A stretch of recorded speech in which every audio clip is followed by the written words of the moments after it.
Mga kabaksbol, kilalanin kung sino sa dalawang ito ang mas mayaman, si Floyd Mayweather Jr. ba o si Manny Pacquiao? Gaano nga ba kayaman si Floyd Mayweather Jr.? Si Floyd Mayweather Jr. ay isa sa pinakamayamang atleta sa kasaysayan ng mundo ayon sa iba't ibang ulat sa Forbes, Celebrity Net Worth at iba pa. Estimated net worth noong taong 2024 nasa $450 million hanggang $1 billion.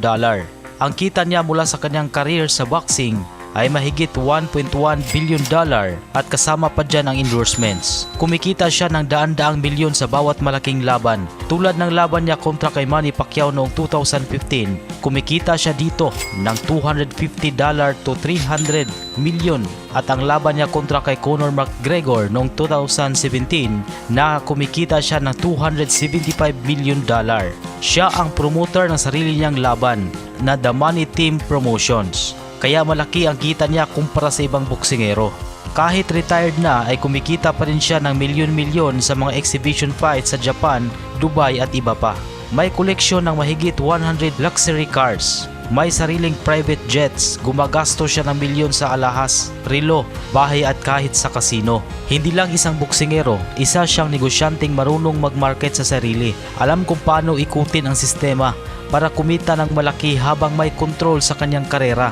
Kung iisipin, hindi lang siya basta mayaman, isa siya sa pinakamatalinong kumita sa sports history. Kahit pa marami nagsasabi na hindi siya book smart, ang financial IQ niya ay world class. Gumagawa siya ng exhibition matches sa iba't ibang bansa, halimbawa na lang sa Japan, Dubai at UK. Hindi ito kasing hirap ng tunay na laban, pero kumikita siya ng $10 million hanggang $30 million kada exhibition. Laban versus Tenshin Nasukawa sa Japan noong 2018, kumita siya ng $9 million sa loob ng isang round, less than 3 minutes. Laban naman kay Logan Paul noong 2021, tinatayang $50 hanggang $100 million ang kinita niya. Kahit hindi ito official bout, bayad siya para sa mga event appearance, sponsorships at social media posts. Sa IG pa lang niya, pwedeng bayaran siya ng libo-libo hanggang milyon para lang sa isang sponsored post. Ngayon, gaano nga ba kayaman si Manny Pacquiao? Ayon sa iba't ibang sources, Celebrity Net Worth, Forbes, Rappler at iba pa, $220 million hanggang $250 million o katumbas dyan sa 12 billion to 14 billion pesos. Tumagal ang career niya sa boxing ng mahigit 25 taon. Isa siya sa top 10 highest earning boxers of all time. Kabuang career earnings, tinatayang $500 million o katumbas sa 28 billion pesos. Mayweather fight noong 2015, kumita si Manny Pacquiao ng $150 million.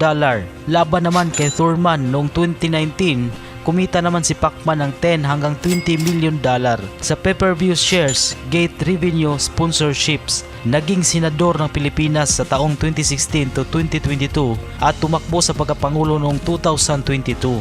May regular salary pero mas mahalaga, lumawak ang network at influence niya na naging daan sa mas maraming business deals. Kanyang mga negosyo, real estate, Pacquiao Mansions, hotels, Team Pacquiao stores at gyms, water refilling stations, gas stations, Maharlika Pilipinas Basketball League o MPBL, isa sa mga pinakamaraming endorsement deals sa kasaysayan ng mga Pilipino. Nike, Gatorade, San Miguel, Alaksan, McDonald's at iba pa. Kumita rin sa movies, concerts, TV shows at YouTube. May sarili siyang movie production company at meron siyang mga ari-arian. Pacquiao Mansions sa Forbes Park, isa sa pinakamahal na bahay sa Pilipinas. Multiple properties sa General Santos, sa Makati, Laguna at Amerika sa Los Angeles. May fleet ng luxury cars, motorsiklo at mga regalo sa staff. Malaki rin ang bahagi ng kayamanan niya ang napupunta sa donasyon. Nagpapagawa ng bahay, eskwelahan at simbahan. Namimigay ng pagkain, pera at scholarship. Ayon kay Pacquiao, the more I give, the more I receive. Kaya kahit gumagasto siya, patuloy pa rin ang dating ng biyaya. Manny Pacquiao ay hindi lang mayaman sa pera, kundi mayaman sa karanasan, koneksyon at pangalan. Bagamat maaring mas maliit ang yaman niya kumpara kay Mayweather, mas malawak naman at mas makabuluhan ang saklaw ng kanyang legacy mula sa sports, negosyo hanggang public service. Floyd Mayweather ang mas mayaman sa pera, assets at financial control.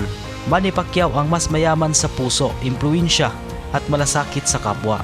Sa sariling sipag at galing, umangat sa pagiging international boxing superstar at ngayon is pinakamayamang self-made Pinoy sa kasaysayan. Tinatawag siyang pambansang kamao pero maaari ring tawagin na pambansang inspirasyon.